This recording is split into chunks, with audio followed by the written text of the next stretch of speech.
ସାଙ୍ଗମାନେ ସମସ୍ତେ କହନ୍ତି ଗୋଟେ ଠାକୁରଙ୍କୁ ଯେମିତି ଡାକିଲେ ଆଉ ଯୋଉଠି ଡାକିଲେ ଶୁଣନ୍ତି। ସତ କଥା ଆଜ୍ଞା, ମିଛ ଜମା ବି ନୁହଁ। ଜାଗର ହେଲେ ବର୍ଷକୁ ଥରେ ପାଦ ଦିଟା ମନକୁ ଛୁଟି ଆସେ ମନ୍ଦିରକୁ ଟିକେ ଦୀପ ଜାଳିବୁ ଆଉ ଠାକୁରଙ୍କୁ ଟିକେ ଦର୍ଶନ କରିବୁ ବୋଲି।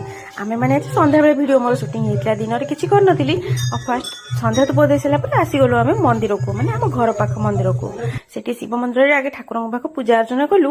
ତାପରେ ଖୁସି ତାର ଏଠି ବୃଷଭଙ୍କ କାନରେ କଣ ସବୁ କହିଦେଲା, କାରଣ ଦିନରେ ମତେ ପଚାରିଥିଲା ମାମା ମୁଁ କଣ କରିବି, ତାକୁ କହିଦେଇଥିଲି। ଆଉ ମୁଁ ପଚାରିଲାଠୁ କଣ କହିଲୁ ଆଉ ମତେ କିଛି କହିଲାନି। ବାହାରେ ଆସିକି ଦେଖିଲୁ ପୁରା ଲୋକ ପୁରା ମନ୍ଦିରଟା ଯାକ ଫୁଲ ହେଇକି ବସିଛନ୍ତି ଲୋକ, ଦୀପ ଜାଳୁଥିଲେ। ଆମମାନେ ଖଣ୍ଡେ ଜାଗା ଆମକୁ ଦେଲେ, ଆମମାନେ ବସି ପଡିଲୁ ମା ଛୁଆ 3 ଜଣ ଯାକ ଦୀପ ଏଠି ଜାଳିଲୁ। ଆଉ ଖୁସି କହିଲା ମାମା ମୋ ଦୀପଟା ମୁଁ ଲଗେଇବି।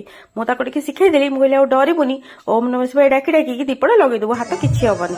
ନହେଲେ ଡିଆସିଲ ଦେଖିଲେ ସେ ପୁରା ଭାରି ଡରେ। ତାପରେ ଦୀପ ଲଗେଇ ସାରିଲା ପରେ ସେ ଭାରି ଖୁସି ହେଇଗଲା ଆଜି। ଆଉ ଏଠି ଆମର ବାହାରେ ରାମଲୀଳା ହଉଥିଲା। ଛୁଆ ମାନଙ୍କର ଯୋଉ ମକା ଆଇସ୍କ୍ରିମ ଖିଆ ଦେଖିକି ୟାର ସେଠି ଓଷା ପୂଜା ସବୁ ଭାଙ୍ଗଲା। ମତେ ପଇସା ଦେ ମୁଁ ଯାଉଛି ଆଇସ୍କ୍ରିମ ଖାଇବି। ସେମାନେ ଜଣ ପଳେଇ ଆସିଲେ, ତାଙ୍କର ବାହାରେ ମକା ଆଉ ଆଇସ୍କ୍ରିମ କଣ କଣ ସବୁ ଖାଇଲେ। ତାପରେ ଏତିକି ଭିତରେ ରାତି 10ଟା ହେଇଯାଇଥିଲା। ଆଉ ଆଜ୍ଞା ମନ୍ଦିରରେ ଆମର ଏଠି ମହାଦୀପ ଉଠିବାକୁ ଲାଗିଲା।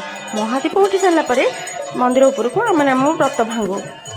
ଆପଣ ମାନେ ପଟେ ଏମିତି ହୁଏ କି ନାଇଁ ଟିକେ କମେଣ୍ଟରେ ଲେଖିଦେବେ ତ, କାରଣ ମହାଦୀପ ଉଠିବା ହଉଛି ଆମର ହଉଛି ମେନ୍ ଏଠି। ଆଉ ଦିନରେ ଆମେ ଖାଲି ଶାଗୁ ସରବତ ପିଇକି ବ୍ରତ କରିଥିଲୁ।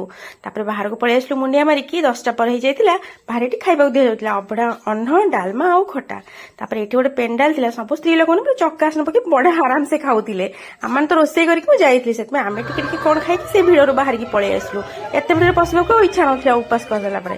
ଏବେ ହେଇଥିଲା ରାତି 11ଟା, ଏବେ ଯାଉଛୁ ବାହାରେ ଛିଡା ହବ, ସେମାନେ ଗାଡି ଆଣିଲେ ଆମେ ଘରକୁ ଯିବୁ। ଆପଣ ମାନେ କେମିତି କଲେ କମେଣ୍ଟରେ ଲେଖିବେ ସାଙ୍ଗମାନେ। ଆଉ ଭିଡିଓ ଭଲ ଲାଗିଲେ ଲାଇକ୍ ସେୟାର କରିବେ। ରହିଲୁ, हर हर महादेव।